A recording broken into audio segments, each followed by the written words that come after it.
اور کتاب میں ابراہیم کا ذکر کرو، بے شک وہ نہایت سچے تھے، پیغمبر تھے۔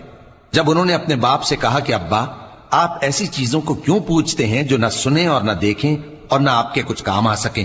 ابا مجھے ایسا علم ملا ہے جو آپ کو نہیں ملا، تو میرے ساتھ ہو جائیے، میں آپ کو سیدھی راہ پر لے چلوں گا۔ ابا شیطان کی پوجا نہ کیجیے، بے شک شیطان اللہ کا نافرمان ہے۔ ابا مجھے ڈر لگتا ہے کہ آپ کو اللہ کا عذاب آ پکڑے تو آپ شیطان کے ساتھی ہو جائیں۔ اس نے کہا کہ ابراہیم کیا تو میرے معبودوں کے خلاف ہے؟ اگر تو باز نہ آئے گا تو میں تجھے سنسار کر دوں گا اور تو ہمیشہ کے لیے مجھ سے دور ہو جا۔ ابراہیم نے سلام علیکم کہا اور کہا کہ میں آپ کے لیے اپنے پروردگار سے بخشش مانگوں گا، بے شک وہ مجھ پر نہایت مہربان ہے، اور میں آپ لوگوں سے اور جن کو آپ اللہ کے سوا پکارا کرتے ہیں ان سے کنارہ کرتا ہوں اور اپنے پروردگار ہی کو پکاروں گا۔ امید ہے کہ میں اپنے پروردگار کو پکار کر محروم نہیں رہوں گا۔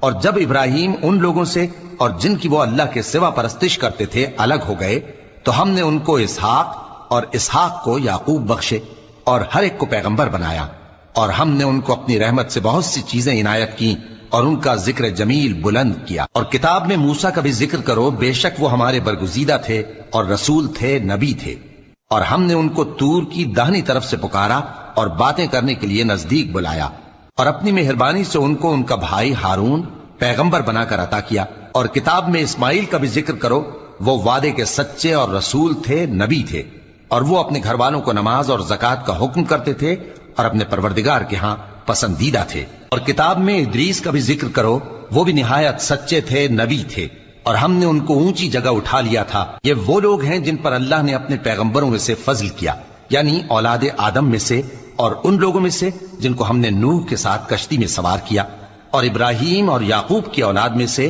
اور ان لوگوں میں سے جن کو ہم نے ہدایت دی اور جنہیں برگزیدہ کیا۔ جب ان کے سامنے ہماری آیتیں پڑھی جاتی تھیں تو سجدے میں گر پڑتے اور روتے رہتے تھے۔ پھر ان کے بعد چند ناخلف ان کے جانشی ہوئے جنہوں نے نماز کو ضائع کر دیا اور خواہشات نفسانی کے پیچھے لگ گئے، سو ان قریب ان کو گمراہی کی سزا ملے گی۔ ہاں جس نے توبہ کی اور ایمان لایا اور عمل نیک کیے تو ایسے لوگ بہشت میں داخل ہوں گے اور ان کا ذرا نقصان نہ کیا جائے گا، یعنی ہمیشہ کی بہشتوں میں جس کا اللہ نے اپنے بندوں سے وعدہ کیا ہے کہ جو ان کی آنکھوں سے پوشیدہ ہے۔ بے شک اس کا وعدہ نیکوکاروں کے سامنے آنے والا ہے، وہ اس میں سلام کے سوا کوئی بےہودہ کلام نہ سنیں گے اور ان کو صبح و شام کھانا ملے گا۔ یہی وہ جنت ہے جس کا ہم اپنے بندوں میں سے ایسے شخص کو مالک بنائیں گے جو پرہیزگار ہوگا۔